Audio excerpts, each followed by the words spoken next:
Okay, so now what we're going to do is we're going to go through a whole set of tools. You see, we have lots of value chain tools we could use. This module is only focusing on some of the more interesting marketing tools. So I'm going to start with product and market segmentation. And this helps you really define which market you're dealing with. So there's a whole set of tools that we can list here, and Daryl's going to go into some of those in more detail. But here's an example. When we first went into the Pakistan mango industry in what was then called Northwest Frontier Province, now called KP, we looked at our current, we looked at basically they were just selling fresh fruit.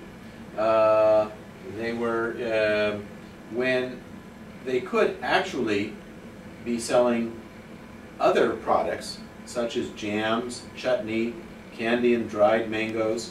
There's all kinds of products that could be, in other words, the creative process is identifying, or you do your market research to say what are all the derivative products that we could be selling or making out of our basic product, and where are we currently competing, and where are other people competing. So either the local market or the international market or the national market. So local market, national market, international market.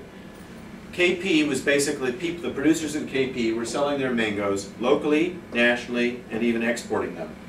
But they weren't, and they were also locally and nationally selling jams, chutney, and candy and dried.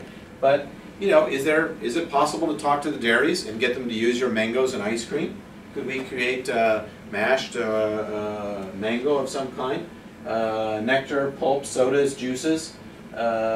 There's all kinds of new segments that we could look at. And there's even very higher value products such as cosmetics, creams, and lotions. Now, we're never going to get there unless we really first understand what are all the possible market segments and product segments around the world for our product. It's not just what's happening here, but what's happening everywhere else. Maybe there's some sub-products or byproducts that we could be selling, or processed products that we could be doing here that they're doing somewhere else. So it's good to have an international look.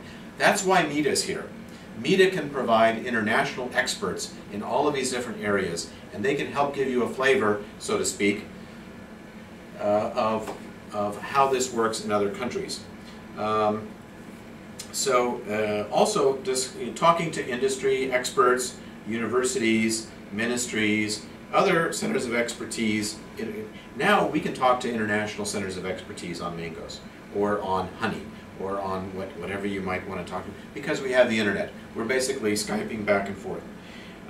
So you can actually interact with centers of excellence in your product area in other countries and learn. You can get a lot of information from the internet on these areas. And again, that's what the MEDA consultants are here to help you to do. And then what you do with this exercise is you lay out something that looks like this. And here's what I would like you to do. In your product area, I want you to identify as many possible sub-products that your producers could be making, products and sub-products that you could be making from your product. So that's a brainstorming process. And then I want you to kind of lay it out however you want to do it, by category and subcategory, by value added, whatever it might. But I'd like you to try to take 15 or 20 minutes to actually do a product market segmentation in each of your product areas and see how that goes.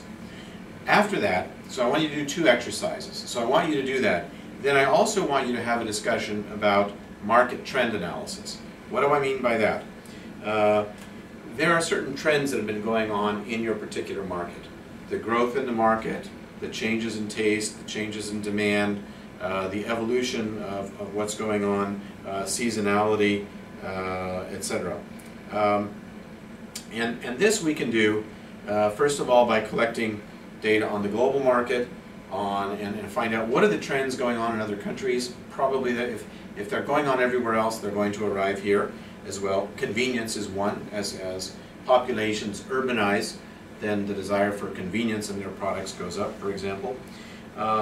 We want to collect the data worldwide on pricing, on technical aspects of the industry, on financing, on skills, on all kinds of things.